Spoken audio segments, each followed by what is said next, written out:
I waved goodbye to Marilyn and the Fatimans and the jolly scene downstairs, and they took me up to the third floor in an elevator. The elevator opened right onto a small visiting room. It was weird. Here was a lineup of 4 or 5 cubicles like the isolation booths on the old TV quiz shows, each one with a thick plate glass window, and behind each window a prisoner in a prison blue work shirt. They were lined up like haddocks on ice. Outside each window ran a counter with a telephone on it. That's what you speak over in here. A couple of visitors are already hunched over the things. Then I pick out Kesey. He is standing up with his arms folded over his chest and his eyes focused in the distance, that is, the wall. He has thick wrists and big forearms, and the way he has them folded makes them look gigantic. He looks taller than he really is, maybe because of his neck. He has a big neck with a pair of sternocleidomastoid muscles that rise up out of the prison work shirt like a couple of dock ropes. His jaw and chin are massive. He looks a little like Paul Newman, except that he is more muscular, has thicker skin, and he has tight blonde curls boiling up around his head. His hair is almost gone on top, but somehow that goes all right with his big neck and general wrestler's build. Then he smiles slightly. It's curious, he doesn't have a line in his face. After all the chasing and hassling, he looks like the third week at the sauna spa, serene, as I say. Then I pick up my telephone, and he picks up his. And this is truly modern times. We are all of 24 inches apart, but there is a piece of plate glass as thick as a telephone directory between us. We might as well be in different continents talking over videophone. The telephones are very crackly and lo-fi, especially considering that they have a world of 2 feet to span. Naturally, it was assumed that the police monitored every conversation. I wanted to ask all about his fugitive days in Mexico. That was still the name of my story, Young Novelist Fugitive 8 Months in Mexico. But he could hardly go into that on this weird hookup, and besides I had only 10 minutes. I take out a notebook and start asking him anything. There had been a piece in the paper about his saying it was time for the psychedelic movement to go beyond acid, so I asked him about that. Then I started scribbling like mad in shorthand in the notebook. I could see his lips moving 2 feet away. His voice crackled over the telephone like it was coming from Brisbane. The whole thing was crazy. It seemed like calisthenics we were going through. It's my idea, he said, that it's time to graduate from what has been going on to something else. The psychedelic wave was happening 6 or 8 months ago when I went to Mexico. It's been growing since then, but it hasn't been moving. I saw the same stuff when I got back as when I left. It was just bigger, that was all. He talks in a soft voice with a country accent, almost a pure country accent, only crackling and rasping and cheese grated over the 2-foot hookup, talking about, "There's been no creativity," he is saying, "and I think my value has been to help create the next step. I don't think there will be any movement off the drug scene until there is something else to move to." All in a plain country accent about something, well, to be frank, I didn't know what in the hell it was all about. Sometimes he spoke cryptically in aphorisms. I told him I had heard he didn't intend to do any more writing. "Why?" I said. "I'd rather be a lightning rod than a seismograph," he said. He talked about something called the acid test and forms of expression in which there would be no separation between himself and the audience. It would be all one experience, with all the senses opened wide, words, music, lights, sounds, touch, lightning. "You mean on the order of what Andy Warhol is doing?" I said. Pause. "No offense," says Kesey, "but New York is about 2 years behind." He said it very patiently, with a kind of country politeness, as if, "I don't want to be rude to you fellows from the city, but there's been things going on out here that you would never guess in your wildest million years, old buddy." The 10 minutes were up, and I was out of there. I had gotten nothing except my first brush with a strange phenomenon, that strange up-country charisma, the Kesey presence. I had nothing to do but kill time and hope Kesey would get out on bail somehow, and I could talk to him and get the details on Novelist Fugitive in Mexico. This seemed like a very long shot at this time, because Kesey had 2 marijuana charges against him and had already jumped the country once. So I rented a car and started making the rounds in San Francisco. Somehow my strongest memories of San Francisco are of me in a terrific rented sedan roaring up hills or down hills, sliding on and off the cable car tracks, slipping and sliding down to North Beach, the fabled North Beach, the old fatherland Bohemia of the West Coast, always full of Big Daddy so-and-so and Costy Plussy, and long-haired little wasp and Jewish buds bawling spade cats. And now North Beach was dying. North Beach was nothing but tit shows.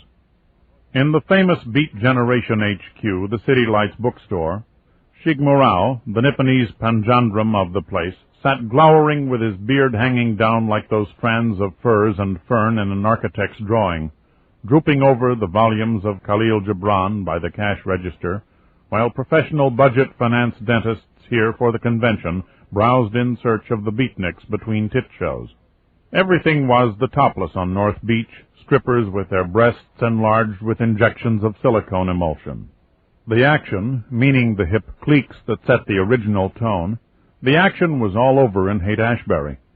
Pretty soon all the bellwethers of a successful Bohemia would be there too, the cars going through, bumper to bumper, with everybody rubbernecking, the tour buses going through, and here, home of the hippies, there's one there, and the queers and spade hookers and bookstores and boutiques. Everything was Haight-Ashbury and the acid heads. But it was not just North Beach that was dying.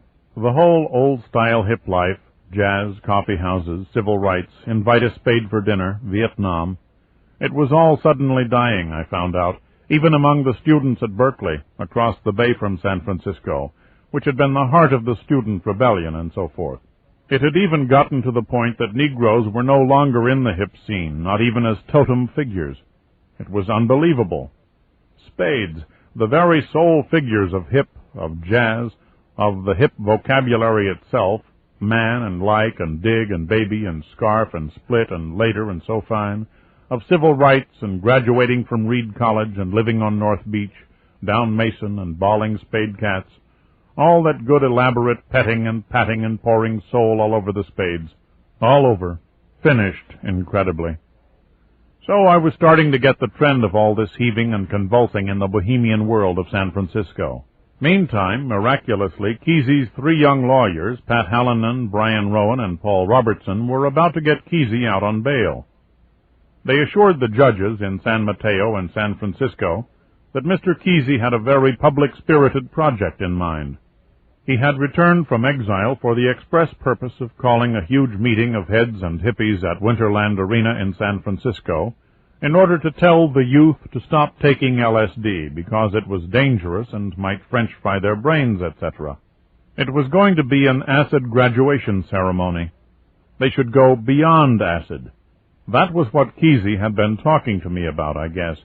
At the same time, 6 of Kesey's close friends in the Palo Alto area had put their homes up as security for a total of $35,000 bail with the San Mateo County Court. I suppose the courts figured they had Kesey either way. If he jumped bail now, it would be such a dirty trick on his friends, costing them their homes, that Kesey would be discredited as a drug apostle or anything else. If he didn't, he would be obliged to give his talk to the youth, and so much the better. In any case, Kesey was coming out. This script was not very popular in Haight-Ashbury, however. I soon found out that the head life in San Francisco was already such a big thing that Kesey's return and his acid graduation plan were causing the head's first big political crisis. All eyes were on Kesey and his group, known as the Merry Pranksters.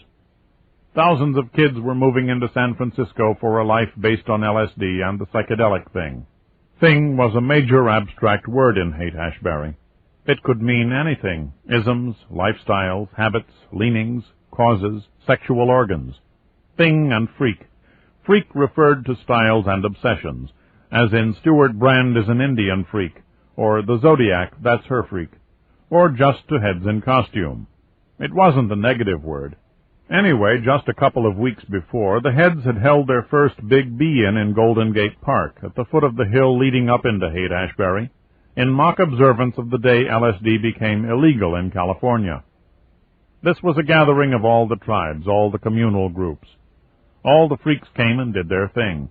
A head named Michael Bowen started it, and thousands of them piled in high costume, ringing bells, chanting, dancing ecstatically, blowing their minds one way and another, and making their favorite satiric gesture to the cops, handing them flowers, burying the bastards in tender, fruity petals of love.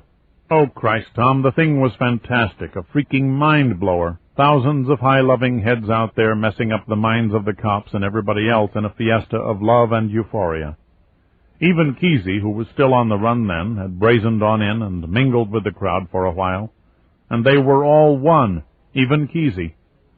And now, all of a sudden, here he is, in the hands of the FBI and other super cops, the biggest name in the life, Kesey, announcing that it is time to graduate from acid. And what the hell is this? A cop-out or what?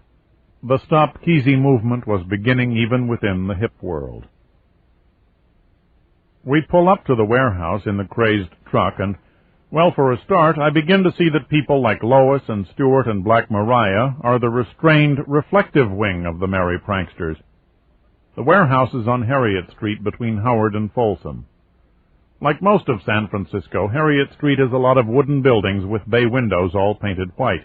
But Harriet Street is in San Francisco's Skid Row area, and despite all the paint, it looks like about 40 winos crawled off in the shadows and died and turned black and bloated and exploded, sending forth a stream of spirochetes that got into every board, every strip, every crack, every splinter, every flecking flake of paint. The warehouse actually turns out to be the ground-floor garage of an abandoned hotel. Its last commercial use was as a pie factory. We pull up to the garage, and there is a panel truck parked just outside, painted in blue, yellow, orange, red Dayglow, with the word BAM in huge letters on the hood. From out the black hole of the garage comes the sound of a record by Bob Dylan with his raunchy harmonica and Ernest Tubb voice raunching and rooming in the old jack-legged chants. Inside is a huge chaotic space with what looks at first in the gloom like 10 or 15 American flags walking around. This turns out to be a bunch of men and women, most of them in their 20s, in white coveralls of the sort airport workers wear, only with sections of American flags sewn all over, mostly the stars against fields of blue, but some with red stripes running down the legs. Around the side is a lot of theater scaffolding with blankets strewn across like curtains, and whole rows of uprooted theater seats piled up against the walls, and big cubes of metal debris and ropes and girders. One of the blanket curtains edges back, and a little figure vaults down from a platform about 9 feet up. It glows. It is a guy about 5 feet tall with some sort of World War I aviator's helmet on, glowing with curves and swirls of green and orange. His boots, too. He seems to be bouncing over on a pair of fluorescent globes. He stops. He has a small, fine, ascetic face with a big mustache and huge eyes. The eyes narrow, and he breaks into a grin. "I just had an 8-year-old boy up there," he says. Then he goes into a sniffling giggle and bounds, glowing, over into a corner in among the debris. Everybody laughs. It is some kind of family joke, I guess. At least I am the only one who scans the scaffolding for the remains. That's the hermit. 3 days later, I see he has built a cave in the corner. A bigger glow in the center of the garage. I make out a school bus. Glowing orange, green, magenta, lavender, chlorine blue, every fluorescent pastel imaginable in thousands of designs, both large and small, like a cross between Fernand Léger and Dr. Strange, roaring together and vibrating off each other as if somebody had given Hieronymus Bosch 50 buckets of Dayglow paint and a 1939 International Harvester school bus and told him to go to it. On the floor by the bus is a 15-foot banner reading, "Acid Test Graduation," and 2 or 3 of the flag people are working on it. Bob Dylan's voice is raunching and rooming, and people are moving around, and babies are crying. I don't see them, but they are somewhere in here.